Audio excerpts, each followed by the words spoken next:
Bom dia, sexto ano. Hoje, como vocês já podem ter visto, nós vamos ver os dois últimos assuntos do módulo 4 e logo após isso a gente fecha o capítulo e vai fazer apenas atividades de revisão, tá bom? Medidas de tempo e relógio é bem tranquilinho, tá? É tudo que vocês já viram, porém com nomenclaturas diferentes. São coisas que vocês já sabem, tá bom? Então a gente vai dar uma relembrada nisso aí, aprofundando um pouco mais o assunto, tá bom, gente? A página é 185 do módulo 4. Aí tá assim, medidas de tempo. Aí tá, a necessidade de medir o tempo está presente em nosso dia a dia. Você provavelmente usa medidas de tempo para determinar sua idade ou o início e término de uma aula. Por exemplo, atletas treinam para melhorar centésimos de segundo. Astronautas contam os segundos para o lançamento de um foguete. Pais contam semanas para o nascimento de um filho. Astrônomos contam anos, décadas e até mesmo séculos para a passagem de um cometa. Para cada uma dessas situações, existe um instrumento ou uma maneira de medir e contar o tempo. Mas não foi sempre assim, pois essas maneiras de medir o tempo foram desenvolvidas no decorrer da história da humanidade. Vamos conhecer um pouco mais sobre duas delas, o calendário e o relógio, tá bom? O calendário tá o seguinte texto.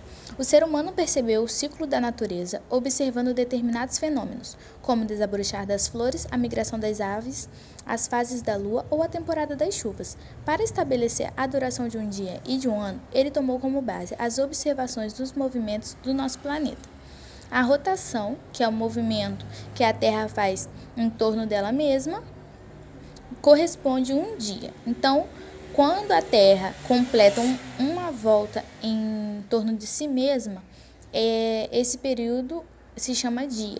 E a translação, que é o movimento que a Terra faz em torno do Sol, quando ele completa uma volta completa, ele dá um ano, tá? São 365 dias e 6 horas. Aí tá um calendário, né, de exemplo do ano de 2020 e como os dias estão organizados. Aí do lado tá assim, note que um ano é dividido em 12 meses. Cada mês é dividido em semanas, que por sua vez são divididas em 7 dias. Então, isso são dados que você já sabe, tá? Uma semana tem 7 dias, o mês tem 4 semanas e o ano tem 12 meses.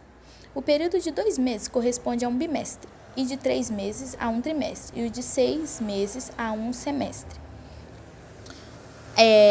Um ponto de atenção. O calendário que usamos atualmente é conhecido popularmente por calendário cristão, tá? O nome do calendário que a gente utiliza, ele é calendário cristão. Ele recebe esse nome porque registra o tempo a partir do nascimento de Jesus Cristo. Então, a base do calendário é o nascimento de Jesus. Tem outros calendários, tem o calendário zodíaco, tem o calendário dos signos, tá? Então, cada calendário, ele segue ele segue um tempo de base, tá? O nosso é o calendário cristão, então ele registra a partir do nascimento de Jesus. Agora, na página 186... Perdão, gente, na página 188, tá? A página 186 com a 187, ela tá pegando já a atividade que vocês vão fazer. Aí na página 188, vem falando de relógio, tá? O relógio tá assim. Há muitos anos o ser humano percebeu que as pedras e as árvores projetavam sombras que mudavam de tamanho e posição no decorrer do dia. Desse modo, conhecendo o caminho que a sombra de um objeto percorria, era possível determinar, por exemplo, quanto tempo de luz solar um caçador ainda teria. Esse é o princípio básico do primeiro relógio, o relógio de sol. Os relógios que usamos atualmente de ponteiros ou digitais marcam as horas, os minutos e os segundos. Aí, nos quadrinhos verdes, ele mostra o que cada um tem em relação ao dia usando o relógio. Um dia tem 24 horas, uma hora tem 60 minutos, um minuto tem 60 segundos, tá ok? Aí tá assim, observe a hora indicada nos relógios abaixo. Aí ele tá com o ponteiro menor na direção do 5 e o ponteiro maior na direção do 2. Aí tá embaixo, 5 horas, 10 minutos e 45 segundos, sendo de manhã, ou 5 da tarde, 10 minutos e 45 segundos. O nosso relógio, ele pondera 24 horas. Quando eu falo que é 5 horas, eu estou dizendo que é o período da manhã. Quando eu falo 17 horas, eu estou dizendo que é o período da tarde, tá bom? Aí tá assim, note que um ponto de atenção. Note que o relógio de ponteiros pode estar marcando 2 horários.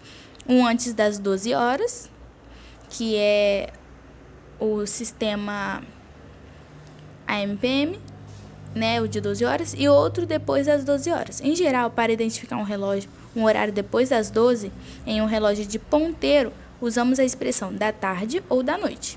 Nesse caso, dizemos que 17h10 são 5 da tarde, tá ok?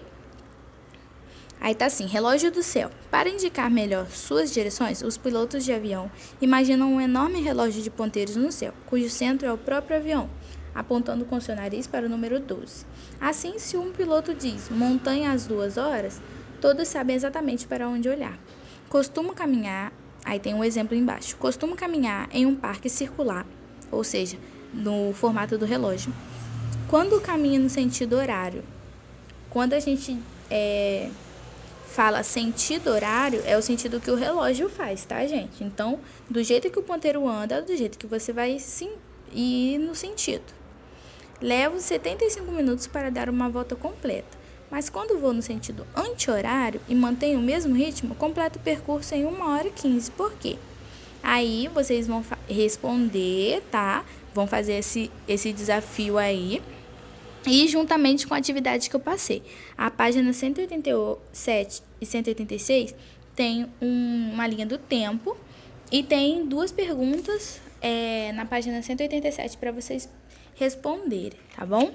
E junto com essa atividade, a página 189 também, que são exercícios referentes ao relógio, tá bom, galera? Então, por hoje é só. Espero que vocês tenham aprendido a matéria bem tranquila. É assunto que vocês já viram, mas vocês estão revendo, tá bom? Tenham um bom dia, boa aula para vocês. Tchau, tchau!